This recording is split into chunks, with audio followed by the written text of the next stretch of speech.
आज हम करने वाले हैं बीए फाइनल की कक्षा हिंदी विषय के भारतेंदु द्वारा रचित निबंध अंग्रेज संतरोत। तो सभी विद्यार्थियों का हिंदी की कक्षा में स्वागत है। तो हम शुरू करते हैं। और जो मैंने प्रश्न यहाँ बनाया हुआ है, आपको चाहे वह पेपर में सहारा आ जाए या उद्देश्य आ जाए, तो आपने इसे ही सही ढंग से याद कर लेना है। सबसे पहले पॉइंट है व्यंग्य प्रधान निबंध। यह निबंध है भारतेंदु हरिश्चंद्र जी ने लिखा है। यह व्यंग्य प्रधान है, व्यंग करता है आज के युग पर, आज की राजनीतिक स्थिति पर, आज की सामाजिक स्थिति पर उसे उजागर करता है तथा जो अंग्रेजों की खुशामदी करते हैं उन पर तीखा व्यंग्य करता है। भारतेंदु जी ने अंग्रेजों के अनेक गुणों का भी अपनी शैली में वर्णन किया है और गुणों के साथ साथ उन्होंने यह भी बताया है कि उनके गुणों के कारण भारतीय किस प्रकार उन पर मोहित हो जाते हैं और उनके कामों की चर्चा करते हैं। दूसरा पॉइंट है बेरोजगारी का वर्णन। भारतेंदु हरिश्चंद्र जी ने अपने निबंध में बेरोजगारी का भी वर्णन किया है। उन्होंने बताया है कि हमारे देश में सबसे बड़ी समस्या बेरोजगारी की है। लोग नौकरी पाने के लिए कुछ भी करने को तैयार हैं। कुछ भी का अर्थ है अंग्रेजों का जूठा तक खाना खाने के लिए तैयार हैं। वे शिक्षा ग्रहण करते हैं तो नौकरी पाने के लिए ही, ताकि वह बाबू से मास्टर कहला सकें। इस अपनी मातृभाषा को भी बोलने के लिए तैयार हैं। अपना धर्म तक छोड़ने को भी तैयार हैं। अपनी वेशभूषा को त्याग करने को भी तैयार हैं। कोट पैंट पहनने के लिए तैयार हो रहे हैं हमारे भारतीय। तो इनका मानना है, हरिश्चंद्र जी का मानना है कि वह सब काम करने के लिए तैयार हैं। हमारे देश के लोग, हमारे भारत के लोग जो काम अंग्रेजों को अच्छा लगता है उन्हें करने के लिए वह तैयार हैं। चाहे वह काम अच्छा हो, चाहे बुरा हो, चाहे अपनी मातृभाषा छोड़नी पड़े, चाहे अपना धर्म छोड़ना पड़े, चाहे अपनी वेशभूषा छोड़नी पड़े, कुछ भी छोड़ना पड़े, तो सब कुछ त्याग करने के लिए तत्पर हैं। तीसरा पॉइंट है अंग्रेजों की चापलूसी का वर्णन। लेखक ने भारतीय लोगों के द्वारा अंग्रेजों की चापलूसी का वर्णन किया है। उनका कहना है कि अंग्रेजों को खुश करने के लिए भारतीय सब कुछ करने के लिए तैयार हैं, ताकि टाइटल मिले, खिताब मिले और खिल्लत मिल सके, या फिर उन्हें ऑनरेरी मैजिस्ट्रेट बना दिया जाए। कहने का इनका अर्थ है कि वह सब कुछ करने के लिए, वह चापलूसी करने के लिए तत्पर हैं, तैयार हैं। उन्हें एक मेडल मिलना चाहिए। चौथा पॉइंट है अंग्रेजों को परमात्मा मानना। भारतेंदु हरिश्चंद्र जी का कहना है कि जो हमारे भारत के लोग हैं अंग्रेजों की चापलूसी को चरम सीमा तक पहुंचाते हैं, उन्हें परमात्मा मानते हैं और परमात्मा के सभी गुणों से युक्त साबित करते हैं। उनका मानना है कि अंग्रेज वंदनीय हैं। वंदना बेटा उसी की होती है जो भगवान होता है, लेकिन हमारे भारतीय अंग्रेजों को ही भगवान माने बैठे हैं। वह कहते हैं कि अंग्रेज वंदनीय हैं, जैसे सृष्टि का विधाता, त्रिमूर्ति, त्रिगुणात्मक रूप ईश्वर है। वे भी परमात्मा की तरह सच्चिदानंद स्वरूप हैं। हमारे देश के लोग कहते हैं कि अंग्रेज परमात्मा की तरह ही सतचित्त आनंद है। 5 नंबर पॉइंट है, अंग्रेजों का इंद्र की पदवी देने का वर्णन। लोगों का अंग्रेजों को इंद्र की पदवी देने का वर्णन कि लोग अंग्रेजों को इंद्र देवता मानते हैं। लेखक ने बताना चाहा है कि अंग्रेजों को खुश करने के लिए सभी भारतवासी उन्हें इंद्र की पदवी देते हैं। कभी सूर्य की पदवी देते हैं, कभी वेद की पदवी देते हैं। अंग्रेजों की चापलूसी करते करते भारतवासी उन्हें 10 अवतारी भी सिद्ध कर देते हैं कि ये हमारे देश के 10 अवतार हुए हैं। तो उन्हें यह सिद्ध कर देते हैं कि अंग्रेज ही 10 अवतार हैं, 10 अवतारी हैं। 6 नंबर पॉइंट है, अंग्रेजों के विराट रूप का वर्णन।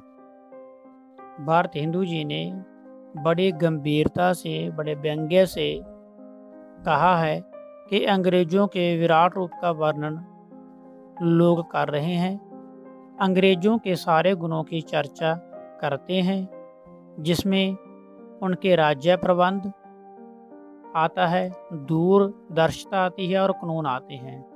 क्योंकि भारत हिंदू जी का मानना है कि यह उनके प्रबंध बहुत अच्छे थे, राज्य प्रबंध, दूरदर्शिता और कानून। लेकिन दूसरी तरफ उन्होंने जैसे कि टैक्स को दांत माना है, टैक्स को अंग्रेजों के दांत माना है। चुंगी को पुलिस की भुजाएं होती हैं, बाहें, भुजाएं माना है। आमदनी को उनकी पीठ माना है, खजाने को उनका पेट माना है और लालच को भूख बताया है। यह भारतेंदु हरिश्चंद्र जी ने अंग्रेजों के विराट रूप का वर्णन किया है। 7 नंबर पॉइंट है, देशभक्ति और राजभक्ति का अंकन। देशभक्ति और राजभक्ति का अंकन या वर्णन। इस प्रकार लेखक ने देशभक्ति और राजभक्ति के उद्देश्य में पूर्ण सफलता प्राप्त की है। उन्हें यह बताने की कोशिश की है कि भारतवासी अंग्रेजों से किस प्रकार प्रभावित होकर अपना जीवन, अपना देश और अपने देश की संस्कृति को बदलने की कोशिश कर रहे हैं।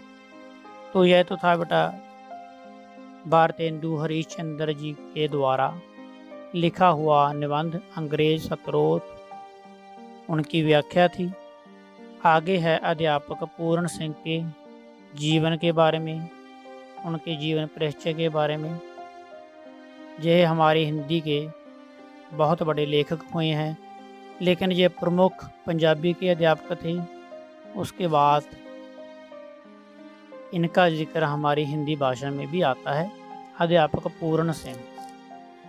पहला है जीवन परिचय। भारत के देशभक्त, शिक्षाविद, अध्यापक, वैज्ञानिक एवं लेखक थे। वे पंजाबी कवि थे। ठीक है बेटा, यहाँ पर पता चल जाता है कि वह पंजाबी कवि थे और आधुनिक पंजाबी काव्य के संस्थापकों में उनकी गणना होती है। द्विवेदी युग के श्रेष्ठ निबंधकार सरदार पूर्ण सिंह का जन्म सीमा प्रांत, जो अब पाकिस्तान में है, के एबटाबाद इटावा जिले सलहद गांव में, आप ऐसा भी लिख सकते हो कि जिले सलहद गांव में हुआ। 17 फरवरी सन 1881 ईस्वी में हुआ। द्विवेदी युग बेटा जैसे आपको पता है, भारतेंदु युग, द्विवेदी युग, छायावाद युग, छायावदोत्तर युग, उसी प्रकार। तो यह निबंधकार हैं द्विवेदी युग के, दूसरे युग के, जो आधुनिक काल है उसका दूसरा युग है द्विवेदी युग, जो कि आपने पिछले सेमेस्टर में पढ़ा है। उस युग के श्रेष्ठ यह निबंधकार हैं सरदार पूर्ण सिंह जी। उनके पिता का नाम सरदार करतार सिंह बागर था। उनके पिता एक सरकारी कर्मचारी थे। पूर्ण सिंह अपने माता पिता के ज्येष्ठ पुत्र थे। ज्येष्ठ होता है सबसे बड़े। उनकी पत्नी का नाम था माया देवी।